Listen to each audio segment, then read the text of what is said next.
Hello and welcome. Thank you for tuning in to the launch of Words Across Canada, a new virtual event series hosted by book festivals across the country. You're joining us for the first of two events this evening, this one hosted by the Word on the Street Toronto in partnership with Word Vancouver and Blue Metropolis. My name is David Alexander, and I'm the Word on the Street's director. The Word on the Street, or WOTS for short, is a festival of books, ideas, and imagination. But we're more than just a festival. WOTS is a community. We asked, and you told us what matters most about the Word on the Street experience: discovery, inspiration, connection. Our community is creative and resilient, and we're excited to bring the Word on the Street to you in your homes. Before we begin, I'd like to acknowledge that the Word on the Street Toronto operates on land that is the traditional territory of the Huron-Wendat and Petun First Nations, the Seneca, and the Mississaugas of the New Credit First Nation. This territory is the subject of the Dish with One Spoon Wampum Belt Covenant, an agreement between the Haudenosaunee Confederacy and the Confederacy of the Anishinaabeg and allied nations to care for and share the resources around the Great Lakes in peace. Toronto is now home to many diverse First Nations, Inuit, and Métis people with long histories on this land. We are privileged to live, work, and create in this territory and strive to act with awareness and solidarity. We encourage you to educate yourself about the land you occupy, wherever you're tuning in from. Tonight is the launch of our Words Across Canada event series, planned in partnership with literary festivals across the country. And I'd like to once again thank Word Vancouver and Blue Metropolis for partnering with us on this event. Many of our Words Across Canada partners have their own exciting, fulsome schedules of author readings and literary conversations taking place over the next few weeks. As with the Word on the Street, Word Vancouver's schedule runs from tonight through September 27th. You'll find their virtual schedule at wordvancouver.ca. And before I turn things over to our moderator, a few words about the next events in this series. Tonight at 9 p.m. Eastern Time, join us again on the Word on the Street YouTube channel right here for our Words of Tomorrow event with novelists Michael Christie, Gary Sakamoto, and Doreen Vanderstoop in conversation with Hal Wake. Then on Tuesday, September 15th, we've partnered with Wild Words North to discuss decolonizing children's literature with kids authors Christy Jordan Fenton, Rebecca Thomas, and Dr. Jenny K. Dupuis. And finally, tomorrow night, tune in for the next installment of our City Imagine series to hear Catherine Hernandez and Pamela Hometer in discussion with Erica Eiffel on narratives of resistance and their powerful new books. You can find more details about these events on our website or Eventbrite. Links will appear in the banner below and live in our comment section on YouTube. So, without further ado, please welcome our moderator for this evening, Sue Carter. Sue is the editor-in-chief of Quill and Choir, Canada's publishing trade magazine, and a regular contributor to the Toronto Star's books and visual arts sections. She's received several editorial prizes for her writing, and in 2019 was nominated for an Alan Slate Prize for journalism. Sue, thank you so much for joining us tonight to kick off this great series. Thank you so much, WOTS, and all of your partners for having me. This is my first time. I've been hosting for Word on the Street for about 9 or 10 years now, but this is my first one doing it on this side on the digital. So I'm very excited, and I have to admit, a little bit nervous doing it this way. But we have two amazing authors with us tonight, so I know it's going to be a wonderful conversation. So our first author is Kaikellow, who's a novelist, sound performer, and poet. His novel, Accordion, published in 2016, was shortlisted for the Amazon.ca First Novel Award. He has released 2 audio recordings that explore sound poetics with instrumentation, and he lives in Montreal. So hi, Kai. Nice to see you. Nice to see you too. Nice to be here. Thanks for having me. And our second author tonight is Jack Wang, who received his Bachelor of Science from the University of Toronto, an MFA from the University of Arizona, and a PhD in English with an emphasis in creative writing from Florida State University. Stories in his debut collection, We Two Alone, have been shortlisted for the Commonwealth Short Story Prize and longlisted for the Journey Prize. Originally from Vancouver, Jack Wang is an associate professor in the Department of Writing at Ithaca College in Ithaca, New York, where he lives with his wife, novelist Angelina Mirabella, and their 2 daughters. So welcome, Jack. Thanks, Sue. Thanks. So what we're going to do tonight is each of you are going to read for a few minutes, starting with Kaie, and then we'll have a conversation about writing and books and various other things. So Kaie, if you want to kick it off for us. Sure, I will. This is a passage from a short story toward just past the halfway point of this book, Dominoes at the Crossroads. On January 28th, 1986, the Space Shuttle Challenger was scheduled to take off. My uncle was fixated on the sole African-American crew member, Ronald Irwin McNair. Ronald McNair played the saxophone, and he planned to take his saxophone on board and record a solo while in space. My uncle was very serious about what this symbolized. For him, the outer space conceit that existed in some Black music, the shiny metallic costumes, the lunar landscapes on album covers, the shuttle cockpits whose consoles were synthesizers, Sun Ra's belief that he was born on another planet, and the general idea that music was a kind of ephemeral space vessel would be revealed as both vanity and prophecy. Vanity, because here was a man who was not getting high, who was not pretending to be a cosmic traveler while playing a synthesizer, but who was in fact an astronaut, and who was going to make music in outer space. On the other hand, what if all of the costumes, antics, and fantasies of interstellar travel prefigured this moment?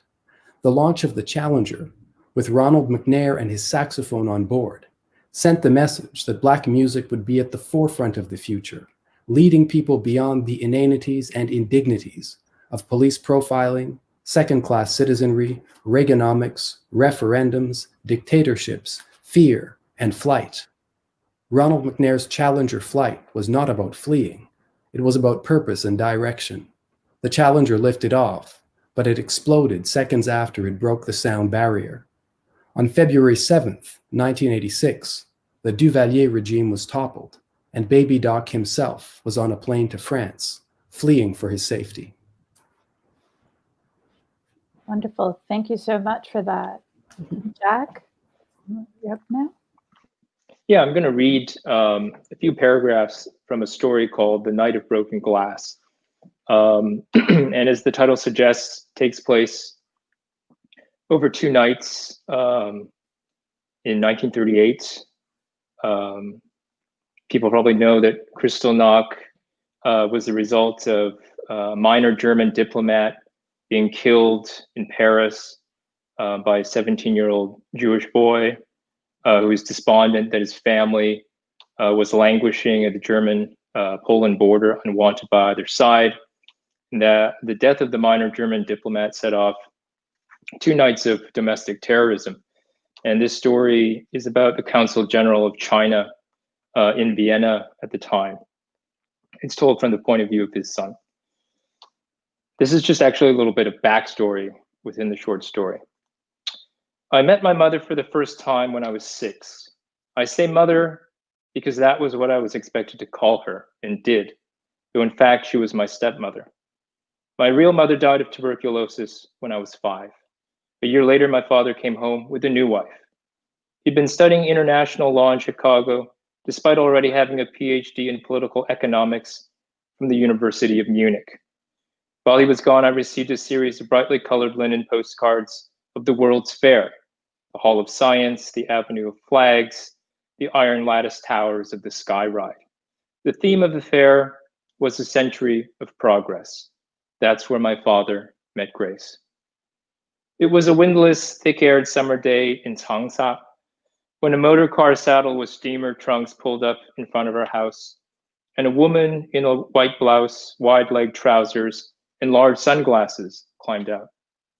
She was beautiful, which made me sad for my mother and scornful of my father, and she looked too fair to be Chinese.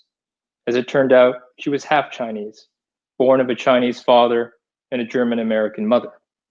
That, along with her clothes and her beauty, made her unlike any woman I had ever seen. My father had secured a large 2-story house on the outskirts of town and staffed it with half a dozen servants, all in an effort to make his new wife comfortable.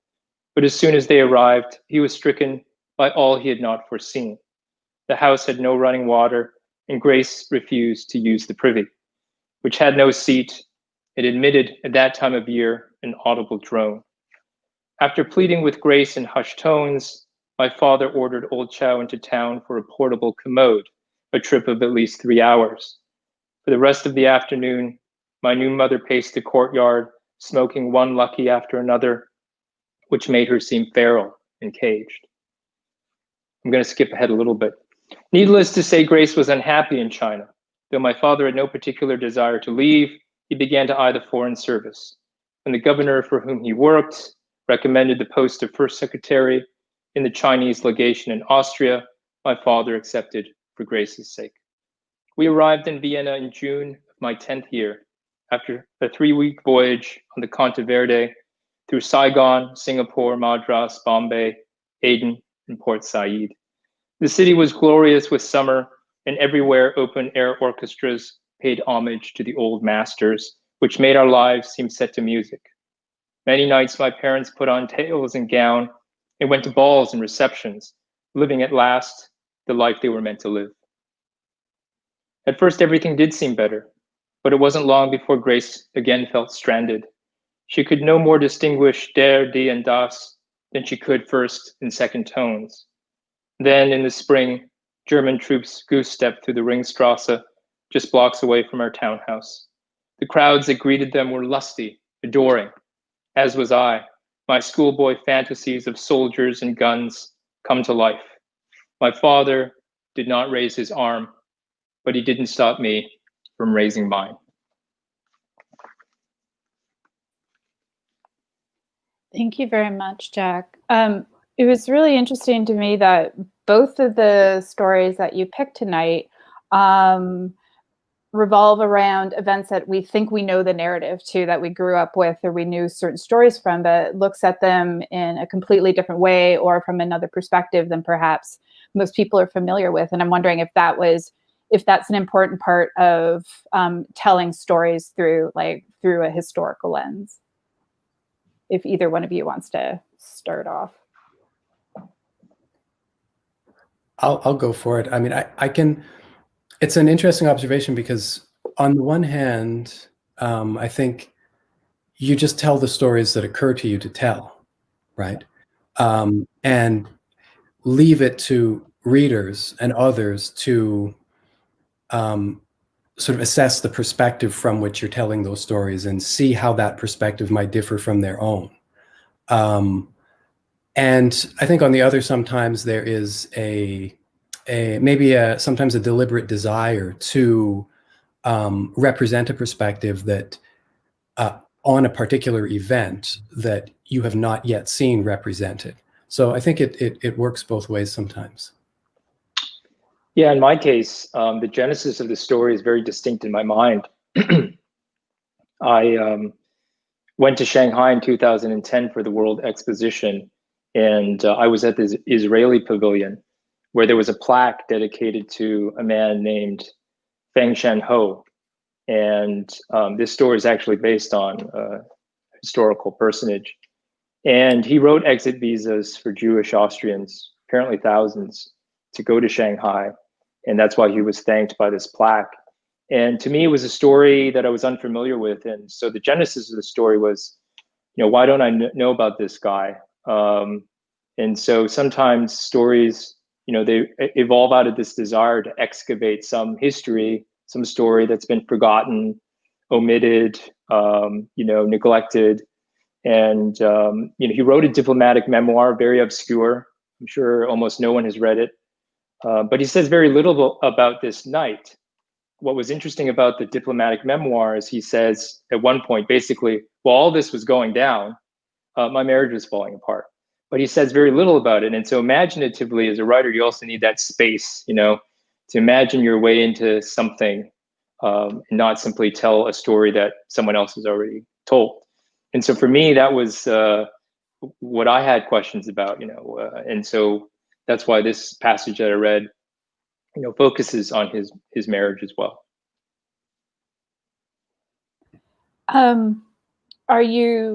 Do you find yourself when like, do you drawn to certain eras in history when you are writing more than others? Do you return to them in any sort of way, or is it pretty much just whatever in the situation strikes you as a story that hasn't been told before? Well, in my case, you know, I have this collection, and it has 7 stories. The first one begins in takes place in 1921, and they come up to the present. And as Kai was suggesting, you know, a lot of them began as just kind of discrete entities unto themselves. You pursue an interest, you come across something, you unearth something that interests you. But once I started writing these stories, I began to see a larger narrative arc. And I tried to cover different time periods across the century, and also to cover different times and places.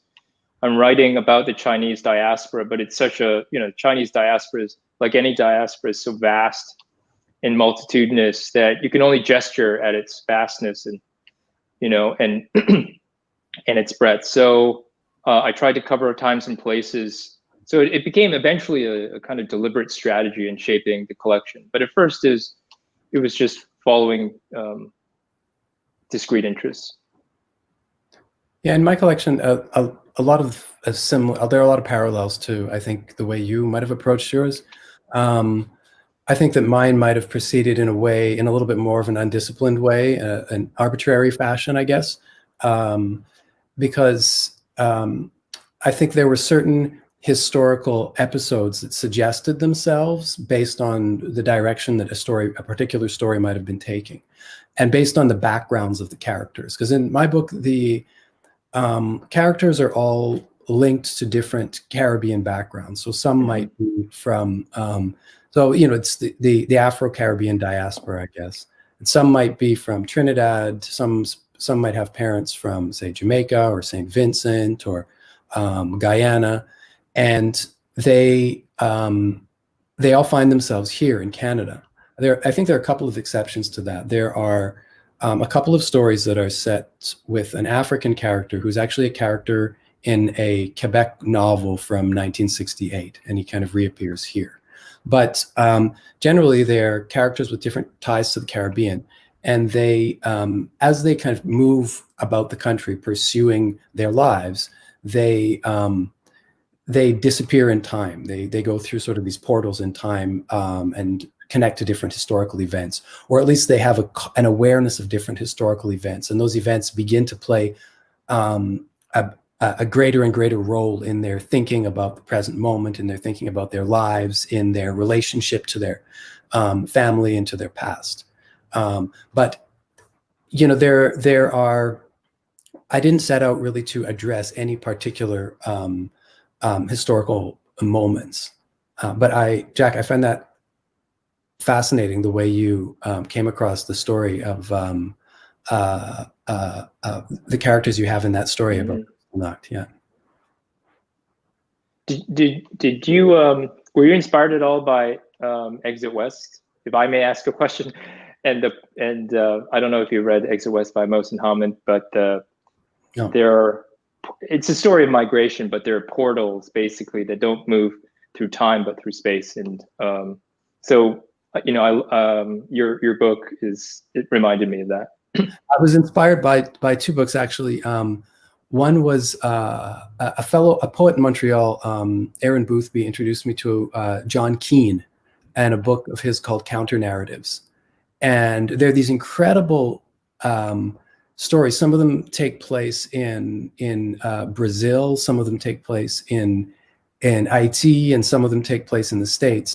And they are kind of written in a way where they're written with, I guess, almost a dryness and a detachment of a historian. So the writers or the narrator's personality is in a way suppressed. And so they read like very compelling narrative historical pieces, but magical things happen within them. So I was inspired by that, but also by, at the same time, by what might be more familiar to some is Octavia Butler, Kindred. Yeah, those were two big inspirations, and 2 books that I kept maybe not thinking about specific parts of the books, but just thinking about the books themselves and the covers of the books as I was writing. Right. I don't know what were you thinking about as you were writing? What were you drawing inspiration from?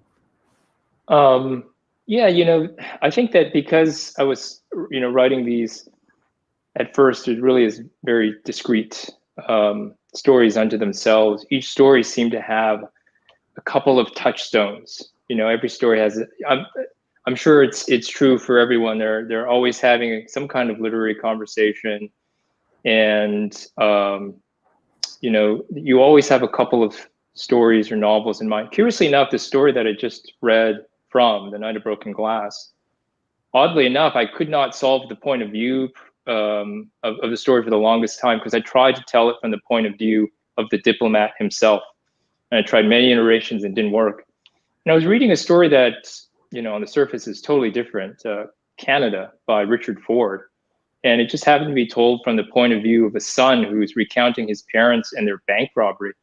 But something just kind of happened at that point when I thought, well, maybe I should tell this story from someone else's point of view. And that's finally when the story actually achieved some liftoff. If I can ask another question of you, how do you deal with something, as you said, as vast and multitudinous as the Chinese diaspora in the short story form? Yeah, well, there are 7 stories, and kind of like your collection, a couple of them are longer. One's 50-ish, sort of a novelette length, and then there's a novella. Not that necessarily solves the problem, but I guess, I imagine you think similarly. Everything is metonymy. You have to, a part has to represent the whole, and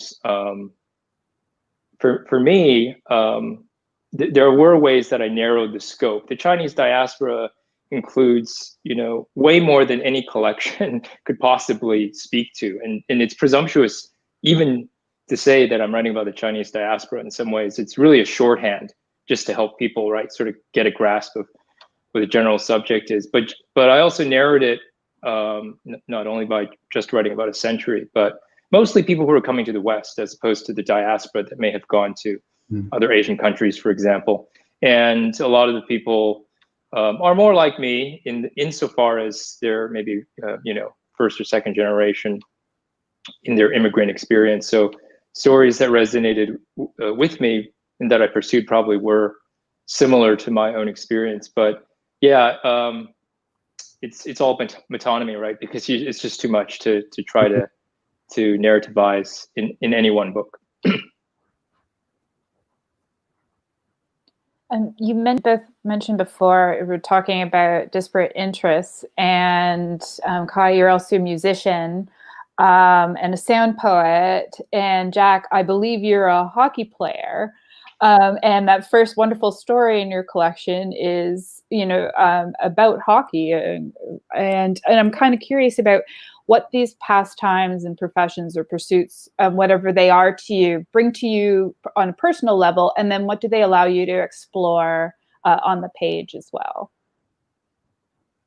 In this collection, there's the music. Music appears all the time. It kind of in one way or another, in a lot of the stories, music makes some kind of appearance, even if it's just a reference to something that's playing in the background.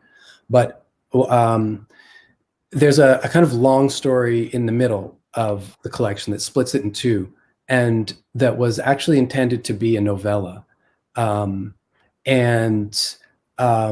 It's about a character who's a traveling musician, and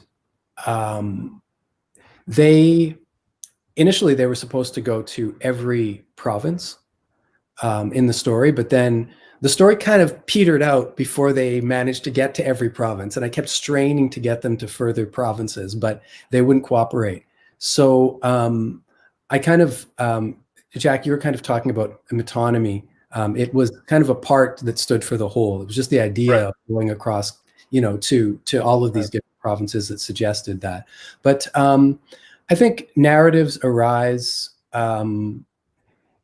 within other areas of interest, and they just by the very nature of their arising, and you're engaging with them and you know them, you know what what it's like perhaps to go on tour, or to at least to travel as a musician. You know what the kinds of experiences that you may have traveling as a musician of color across Canada or across the States. So some of those things, the narrative just begins to knit together naturally, you know. And I think that that's how other interests really can inform the work. Yeah, let me just say first that, you know, I would use the term hockey player very loosely, because I mean, I enjoy rec league hockey, but you know, I didn't start playing until I was an adult. I am by no means a hockey player. But even if I didn't play hockey myself, I've been a lifelong fan. And for me, writing this first story, which is called The Valkyries, and it's about you know, a Chinese laundry boy in Vancouver in the 1920s. And sometimes when you write about the past, history is a kind of constraint.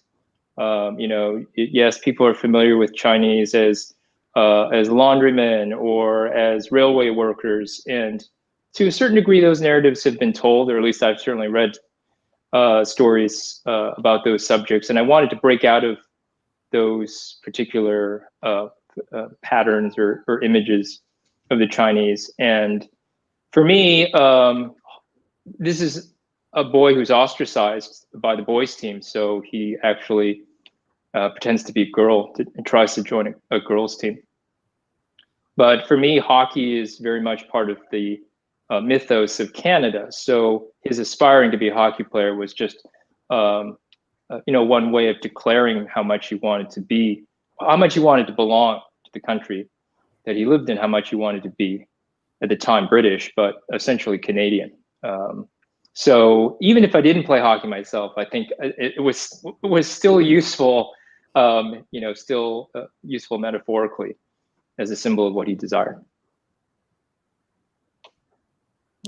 Both of you are writing different forms. I think, Jack, you have a novel on the way as well, that's correct? That's fantastic. Right. So you talked a little bit about the limitations of the short story form, that in terms of it, you can't, or what you can or can't do with it. And I'm kind of curious, what was it about the short story form for both of you that was the right format to express the ideas that you wanted to through this collection? What does short story, right, like form give you that perhaps a novel wouldn't, or anything else? Well, you know, I have started to realize, you know, over the course of writing for many years, although this is my debut, I've been, you know, writing for a long time. I do tend to be something of a miniaturist, and of course that lends itself to the short story. Not that the short story is alien to immersive consciousness, but I tend to be a bit of a miniaturist, and that was helpful. There were practical reasons too. I wrote a couple of novels that didn't make their way into the world, and all that time I was also teaching undergraduates fiction writing. And when you immerse yourself that much in talking about a form and teaching a form, you know, you of course start to internalize all the things that a story can be. And so after a couple of novels that I put in the proverbial drawer, I just wanted to try my hand at the short form, partly because, of course, you get to the finish line sooner and you can send something out into the world sooner. And after putting a couple of novels in the drawer, I was ready for some pieces that I could, you know, send out sooner rather than later. And what about you, Kai? I mean, I wrote one novel that was a strange kind of experience for me, because I'm used to up until recently, I was used to writing, you know, poems in shorter forms. But the last book of poetry that came out was it was like long poems, and I started to I guess really enjoy the kind of scope that you can experiment with in longer forms. I love the sort of epic scope that that prose can provide, and I still feel that even though the short story operates with a certain kind of compression, I still feel that a short story allows you a kind of scope and breadth, perhaps because it's the sentence. You're working with a sentence that is not always available in poetry, that you really have to strive for in a way in poetry. And I don't know if this answers the question, because I thought it was more for Jack directly, but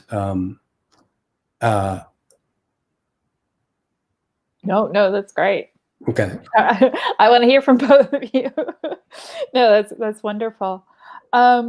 It's interesting because you also have a story that is set in the future, but also really critically examines the past as well. And I'm curious about the experience of writing into the future. And did you enjoy that? Like, what was it like? Because it feels like you could go any direction with that kind of story. So what was that experience? I had never been a huge consumer of science fiction, or I went through a brief period when I was much younger, preteen, a fantasy period. But like I never consumed a lot of I guess works that examined or created futures. And so it was a real stretch for me. Initially it was difficult to write about, because so much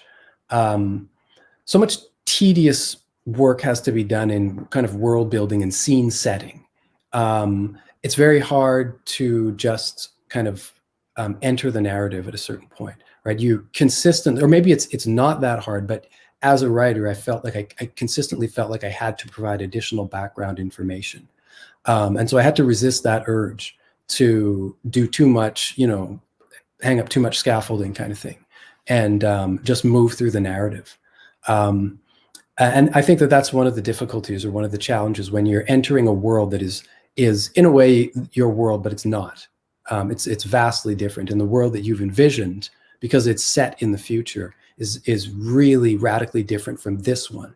So there are changes in the political, the economic system, in the geography of a particular city, in the demography of the city, and in the various social hierarchies. Everything's different.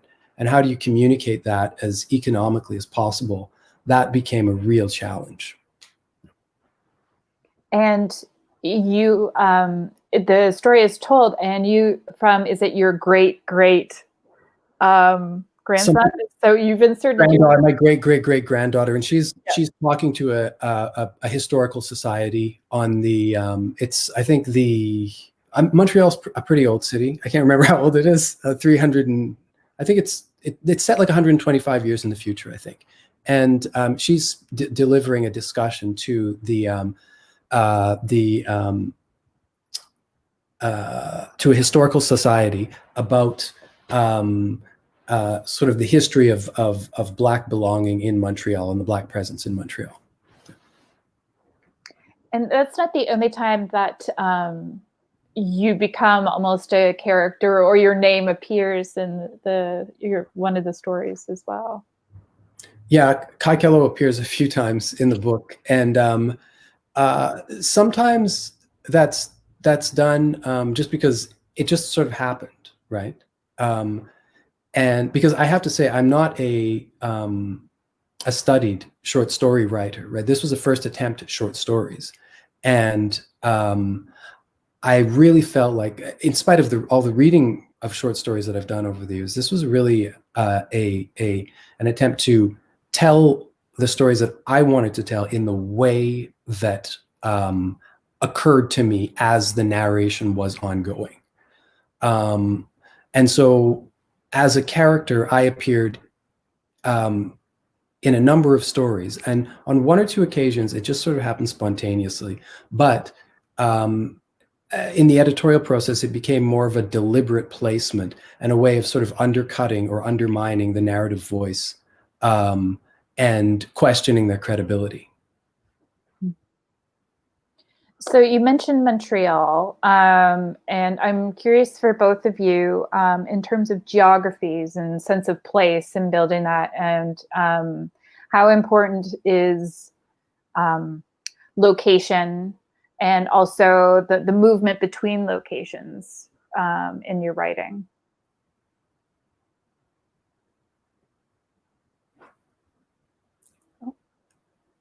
Jack, you're on mute. Thank you.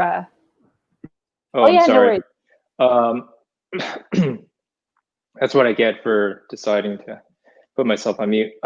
So my first story is set in Vancouver, and the second one actually begins in Vancouver, and the characters, one of the characters is a doctor. This is in the 1930s, but because the Chinese don't have the franchise in Canada, he cannot work as a doctor, because without the franchise, he can't join the Royal College of Physicians, so they go to Shanghai to live and work.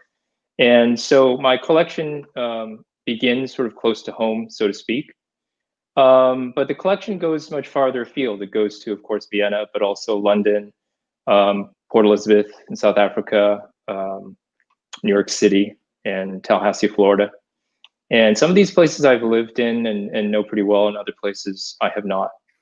And, you know, for me, writing about different times and places was a better way of getting at my own experience, refracting it through different times and places. There's a writer named Frederick Reichen who talks about the author-narrator character merge, where characters sometimes can be a little flat because there's not enough separation between the author and the character and the narrator. And that was probably something that my first couple of novels that went into the drawer were guilty of. Too sort of closely semi-autobiographical to the point where the characters were a little bit flat. Some people were really good at making themselves interesting or seeing what's interesting about their lives, and other, you know, in my case, it was more successful to refract my experience through different times and places. And that's another reason why my stories sort of venture farther afield.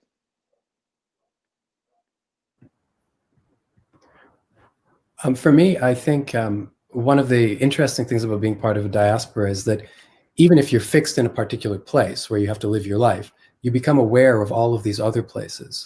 And so where the Caribbean is concerned, I mean, my mom's family's from Guyana, but and my dad's family is Canadian, right? Pardon me. And you know, you become aware of not only Guyana, but Trinidad, Jamaica, all of the English Caribbean. And living in Quebec, you also become aware of the Antilles and French Caribbean, Haiti, Martinique, Guadeloupe. And you know, you and your friends come from different backgrounds within that same region, and you learn about the cultural similarities and differences between those places in terms of the foods, in terms of the language, in terms of the music and culture and other customs. And they kind of begin to knit together in a place like Canada, where you don't necessarily have a critical mass of any particular group, and they all start to inform one another. And in a way, you need that when you're coming from smaller countries. You need that, I guess, that solidarity, that sort of collective information. And that was one of the things that I wanted to approach with Dominoes, was that was just that awareness of it's not just essentially one place that one might be aware of, but it's an entire set of a collection of locations, and how those shifting locations inform the perspective on a particular story. Yeah, and I'll add, if I can, that, you know, sometimes people tend to think of their own experiences very emblematic, you know, and but you realize that your experience is you know, being lived in variations, well, has been lived through time and through in all kinds of places. And for me, you know, venturing farther afield was also writing stories I kind of wish I was hearing. Of course, you know, I have read stories by British Chinese authors, but I wanted to hear more those kinds of stories, or why weren't stories coming out of the Chinese diaspora in South Africa? Why weren't more stories coming out, and so on? And so I was writing into, because I find it fascinating, all the places that the Chinese have dispersed to and settled in. And on the one hand, there are similarities to that experience, and also really interesting differences. And so that was also a way, again, of just refracting. Obviously, I'm drawing on my own experience, but trying to refract my own experiences through different times and places.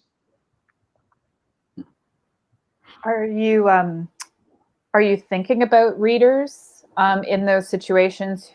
Are you thinking about readers at all, I guess, while you're writing, or is that or does that come much later in the process?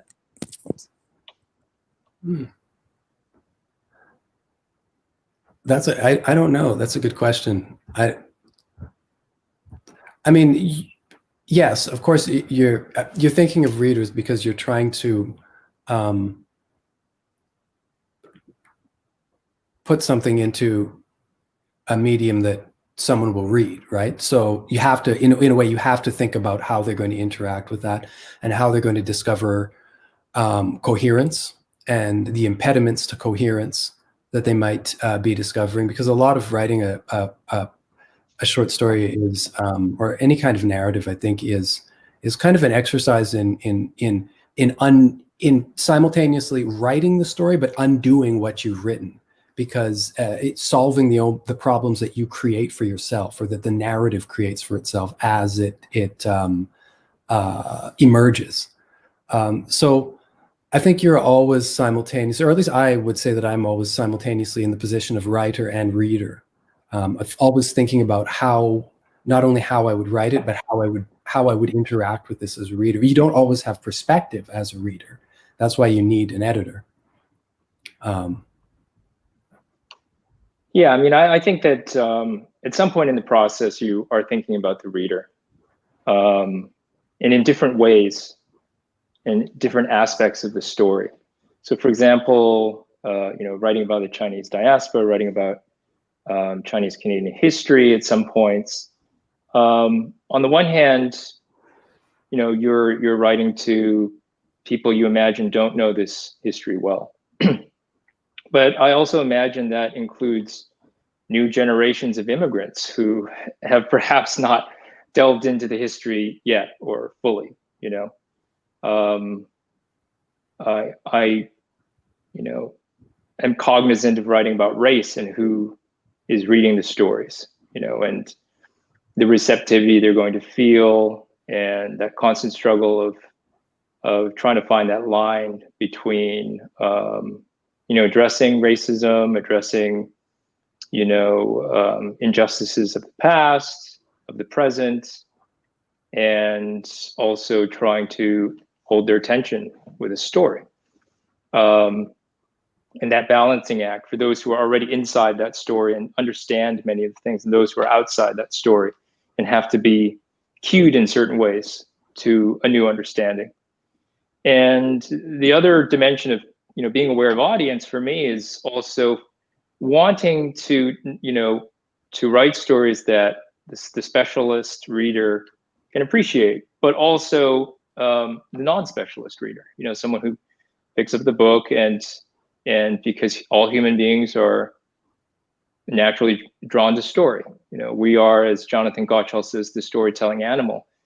And you don't need a special faculty to love a good story. So I'm trying to hit that sweet spot between, the specialized coterie of readers that might appreciate something a little more sophisticated, and then, respecting anyone who might want to pick up the book and enjoy it. So in different ways, yeah, I it's not like every minute it's front of mind, but I think I do think about the reader.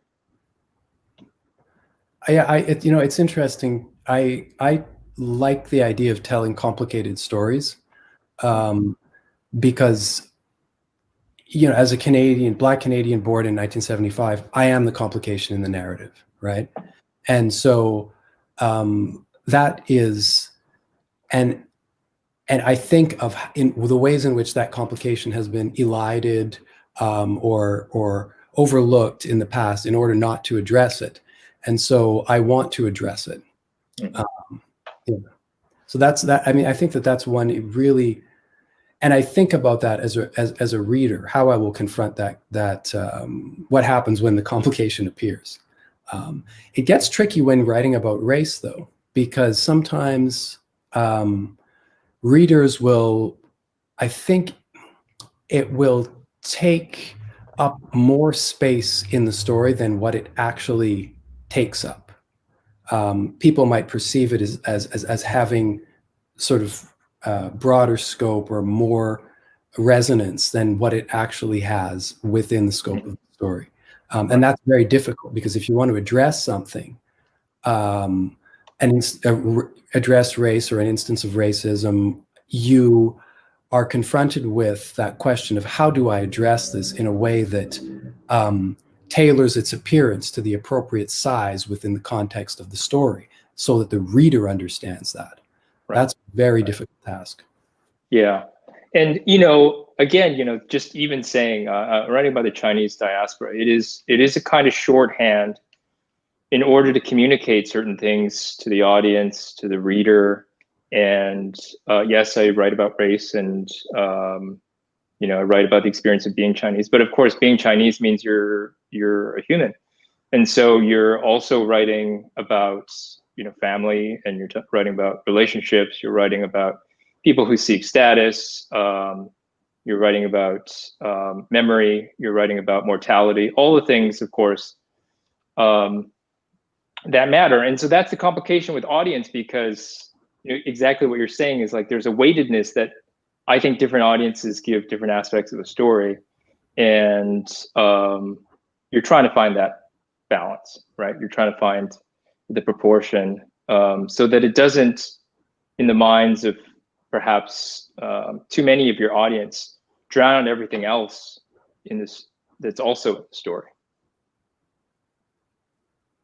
I mean, the question becomes then, what responsibility do you bear, and what is the responsibility of your audience, right? To be informed and reach your work properly. And is it up to you just to write the story and work on it? And and is it up to them to be informed enough when they come to the work, and if they're not, then they don't have to read it, right?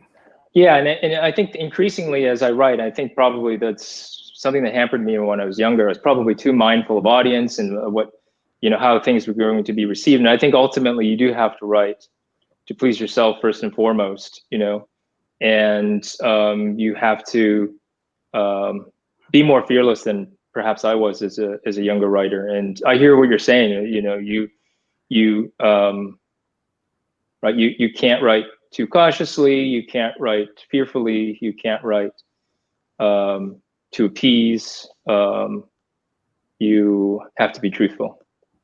Yeah, I think I would agree with that. You have to be truthful. You have to be honest. And I also feel, even at this age, just the fact of having grown up in Western Canada at a particular time, and representation certainly won't solve anything, but the absence of certain narratives has what it still gives me is a sense of like almost a fever to have to tell the story, desperation almost to tell the story. Yeah.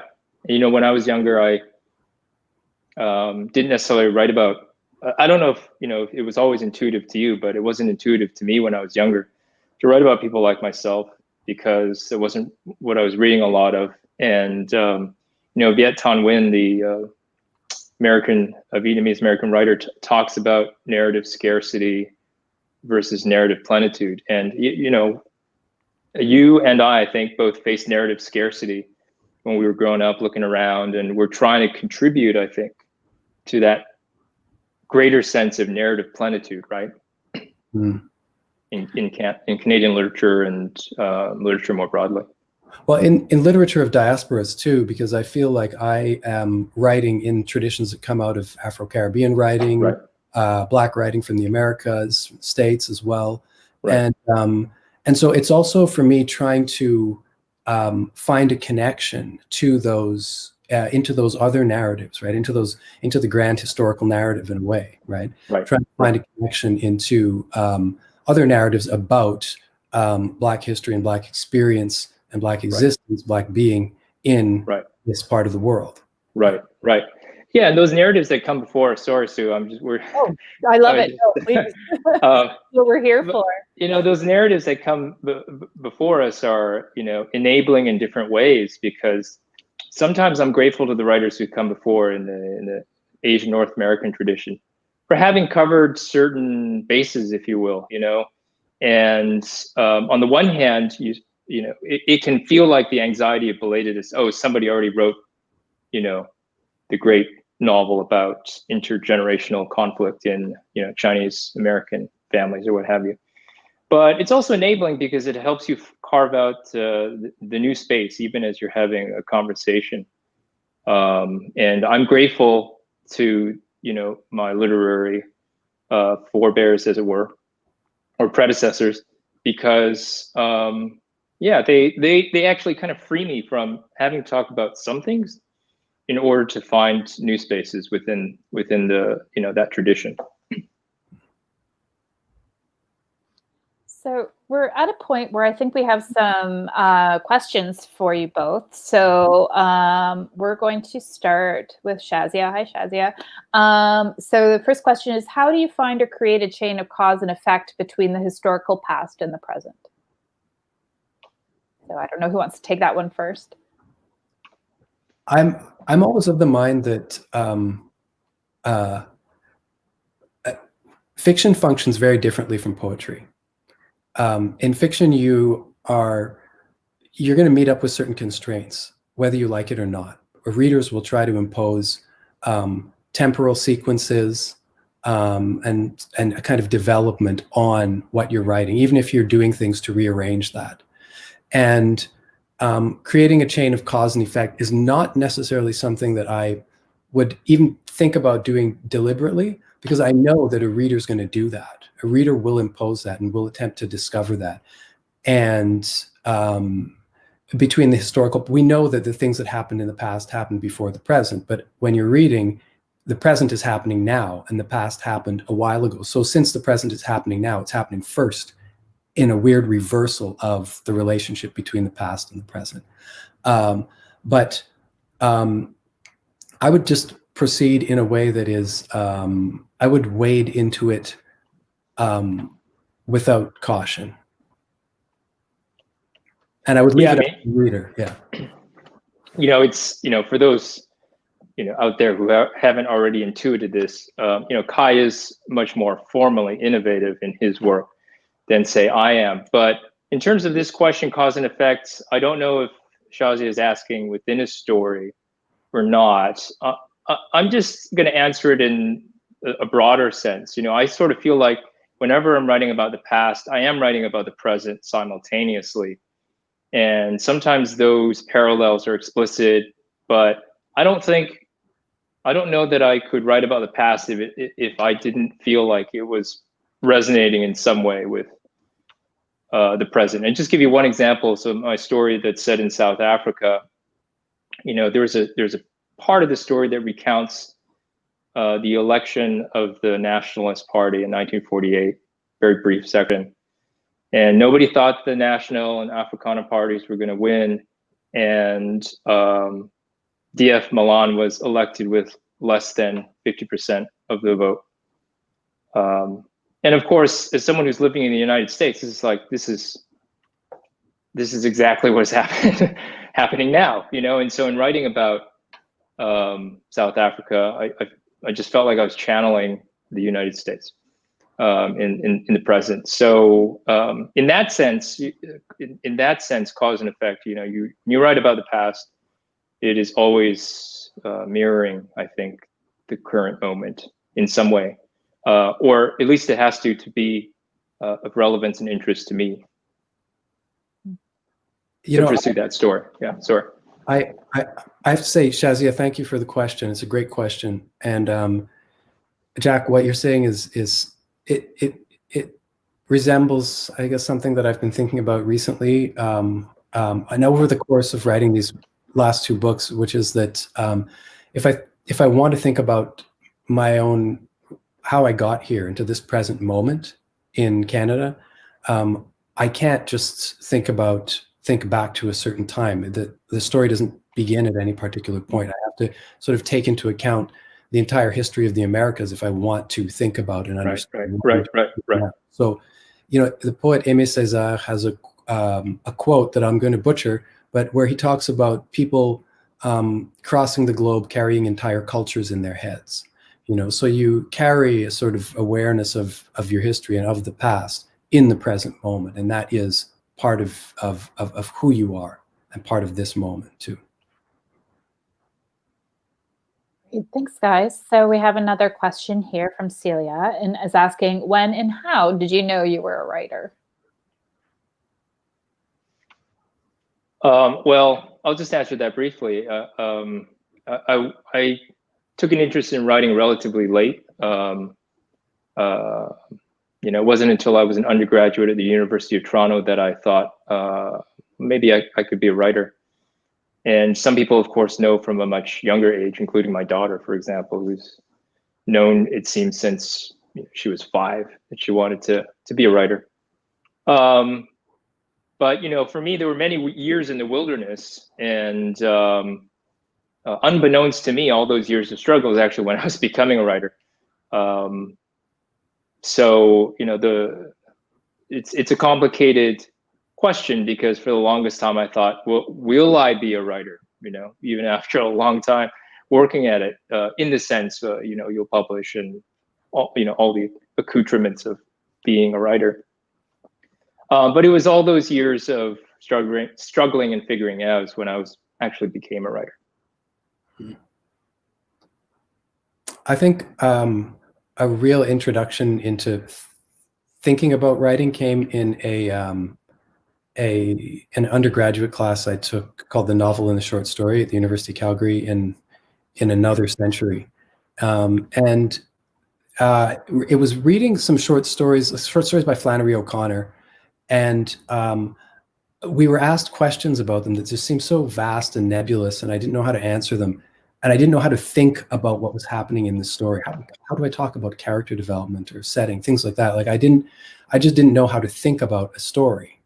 And over the course of taking that course, and of course getting help from my mom, who was a lot more sophisticated in terms of thinking about writing, I kind of gradually, it was like I could see a sequence of doors opening, and that was a really important moment in my development, in terms of, I didn't know it until later, but that was a very important moment.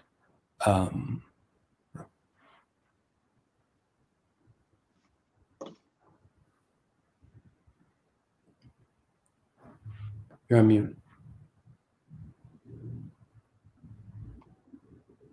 Sorry about that. Gotta do that once per Zoom session or whatever. I figured that's the rule. So Dorothea is asking to know, I'm not sure exactly which, the author that Kai was just quoting.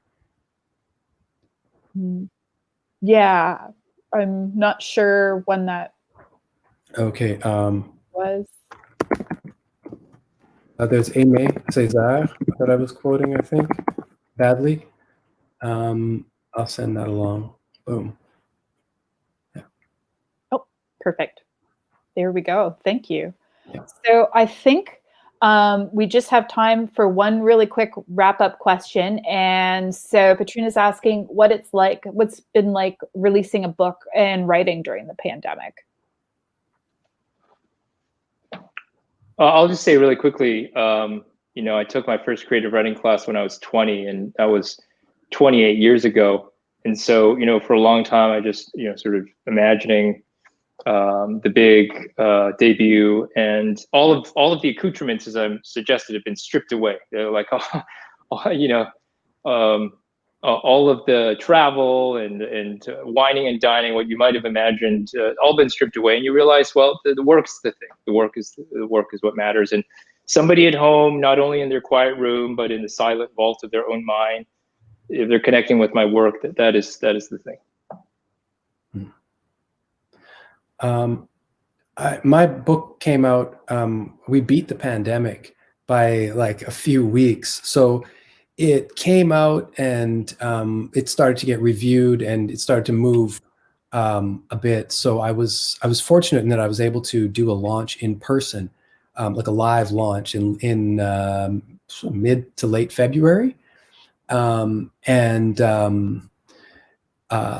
mean, right after that, I mean, you know, everything shut down. But being a writer during a pandemic, it has been, there hasn't been much writing. I haven't been writing very much. It's one of those moments where you just watch the world. There's so much happening in the world and it's so unprecedented and in our lifetime, and there's so many transformations happening that sometimes I feel like there are moments where it's a moment to write and other times where it's a moment just to watch the world and see what's happening and think about it. And that's a big part of writing too. One thing that didn't come up tonight was you also this year won the Griffin Poetry Prize. What was that experience like? Because again, you don't have like all the accoutrements. You're like not the gala or anything. That must have been a very surreal experience as well. It was in some ways mellow, in some ways it wasn't. It was mellow because, you know, at prize events, galas, they can be really demanding socially. You know, you're in your new suit, you're sweating, and you're trying to appear relaxed and casual while you're talking to a Richler. Like it's like, you know what I mean? It's not always an easy situation in which to appear at ease. But so it was relaxed because there was none of that stuff. But it was, but since it was digital, I mean, everything was online. So I remember my eyes feeling strained. Like one of my eyes felt like it was like strained, like I had pulled my eye somehow, you know, because just looking at my phone and scrolling so much and having to respond, I received several hundred emails and I responded to all of them.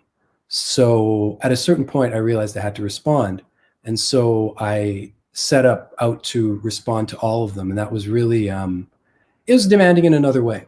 Yeah, but it was nice. Oh my goodness. Well, congratulations. Congratulations to you both. I think those are, I don't think we have any more questions. So I think we're ready to wrap up unless there's anything else that either of you would like to say before we go. Just thanks to WOTS for having us. And Jack, it's been a real pleasure talking to you. It's great to get to know you, and congratulations on your book. I am very much interested in it and I will be picking it up. Thanks so much. This has been really fun. It's been a pleasure to meet and to talk to both of you. Thank you, Sue. Thank you. Well, thank you so much to our moderator, Sue Carter, and our panelists, Kaikellow and Jack Wang, for sharing your reflections on these two excellent new books. And thank you to everyone who's tuned in from home. As you can see, it's getting dark in my living room. And if you hear a cat scampering about, it's also a play for my kitty. But before we go, I wanted to let everyone know that if you'd like to order Dominoes at the Crossroads or We Two Alone, please head over to the Another Story bookstore website at the link in there below or in our YouTube comment section. And if you haven't had enough of WOTS this evening, join us back here on YouTube at 9 p.m. Eastern Time for our discussion Worlds of Tomorrow with novelists Michael Christie, Carrie Sakamoto, and Doreen Vanderstoep. Then again, we're back on Tuesday, September 15th for an event with Wild Words North on decolonizing children's literature.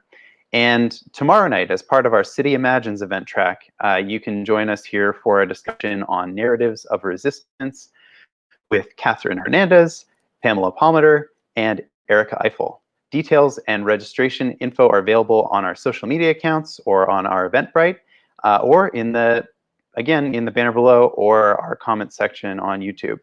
And of course, don't forget to register for the Word on the Street 2020 or WOTS 2020, our first ever virtual festival of storytelling, ideas, and imagination, streaming live on September 26th and 27th.